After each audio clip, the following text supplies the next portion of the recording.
As the world came together to commemorate the 70th anniversary of D-Day in northern France, and viewers watched on TV and other small screens, a new large-format documentary has just been released, promising to teach and remind audiences of the importance of the Allied invasion that set the stage for the end of World War II.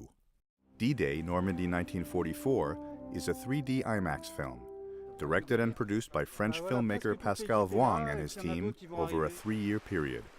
They sought to tell a historically accurate story with innovative methods that would appeal to all audiences, including new generations.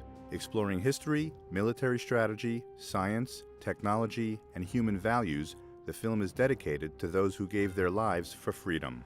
It pays tribute to those who suffered and died for our liberty. NBC special correspondent and Greatest Generation author Tom Brokaw narrated the English-language version of the film. He knew that people would always be interested in this important chapter of history. Schools are assigning papers on it. There are World War II studies programs now. There's a World War II memorial in Washington, museum in New Orleans, and others around the country.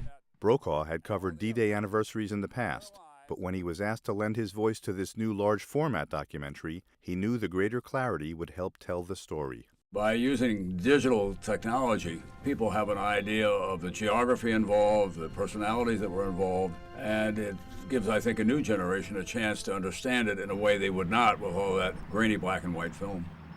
The film's director was pleased that Brokaw agreed to work with his team, knowing it would attract a wider audience in the U.S. and Canada. It was important to me to have that kind of personality involved in the film. D-Day, Normandy 1944, is not graphic or violent in nature like some World War II movies, so it's well suited for younger audiences too. Several innovative techniques are used, including animated cartography, computer-generated images, live-action reenactments, and sand animation. And with the breathtaking large-format presentation in IMAX theaters, the aerial photography and 3D treatment of archival photos really stand out. What's better than a giant screen to show and to tell the story of this gigantic event?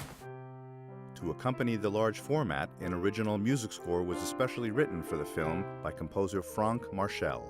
Writing the soundtrack for a film featuring, among other things, computer-generated images is a very specific type of task, since the music in some ways also plays a role in the script-writing process. To match the quality of the pictures, the soundtrack was recorded in a former church-turned-recording studio by the London Symphony Orchestra.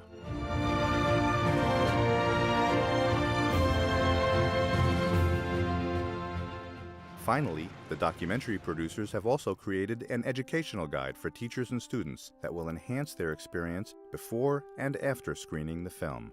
While the film will eventually be released in traditional formats like DVD and Blu-ray, nothing can compare to seeing it in one of the dozens of IMAX theaters around the country. Pascal Voang hopes that it will remind everyone of the lessons learned during the Normandy invasion and the sacrifices of so many in the fight for peace and liberty. Rob Kaplan, NBC News, New York.